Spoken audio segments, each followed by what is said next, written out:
无人机快速地飞出去，从加萨边境一路往前，最后落地爆炸，成为像是火箭一样的致命武器。这是巴勒斯坦极端组织哈马斯越过以色列严密防守的攻击方式，可以清楚看见无人机的杀伤力。俄乌战场上同样能发现无人机的踪影。So what we're seeing right now is Ukraine is consuming about 10,000 drones a month. People weren't sure about the military efficacy of small and micro drones.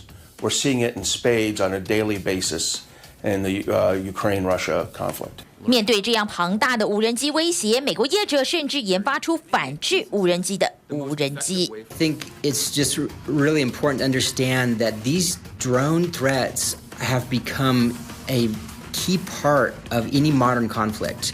They can be used everything from lone wolf actors, single acting terrorists, all the way up through full-out army-scale warfare, as we're seeing in Ukraine and Russia.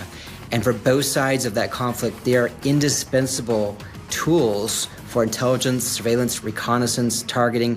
美国国防部在9月初就宣布展开所谓的复制者计划，要拉高无人机的产量，借此压低价格，增加无人机的部署。I think this is a sign of a lot of really forward-leaning, sharp folks in the U.S. government and the U.S. DoD seeing the trends and seeing that small, light, survivable systems that are smart enough to do useful things on the battlefield are crucial for the future of our military might and making investments in that direction.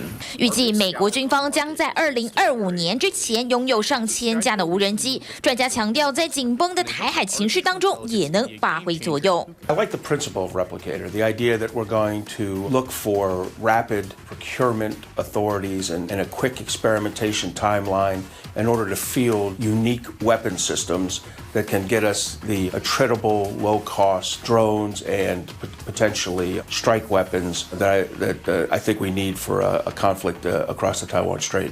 会这么大张旗鼓，由美国国防部出面增加无人机的量产，主要就是目前无人机市场几乎由中国大陆垄断，大疆的市占率就高达70%，因此也引发军事等国安隐私的争议。大疆则是出面喊冤。It's genuinely worrying that we've reached a point where people can kind of win an argument just by naming China. People are not looking at the facts as we would want them to. The facts around DJI are that we've been audited by U.S. government. We've had other companies come in and audit our products as well for cybersecurity, and there's been no threat identified. 拥有完整的供应链，再加上惊人的市场需求量，让大疆站在几乎不败之地。尽管强调没有资料窃取的疑虑，但业者担心，只要中国大陆禁止出口，就可能造成冲击。今年7月份，中国大陆商务部就宣布暂停出口部分的无人机，无人机俨然成为美中科技战的新战场。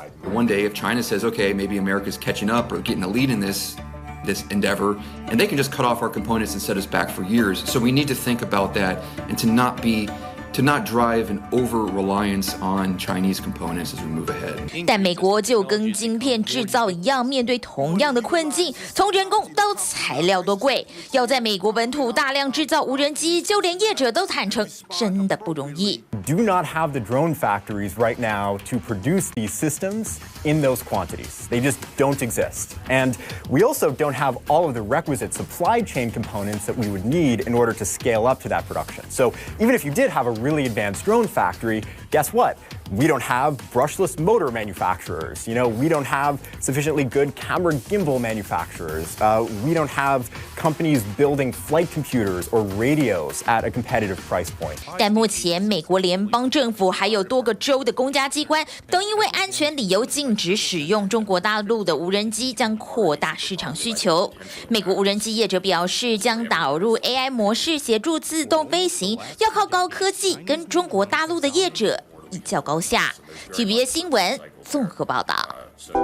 想看最完整的新闻内容，记得下载 TVBS 新闻网 APP。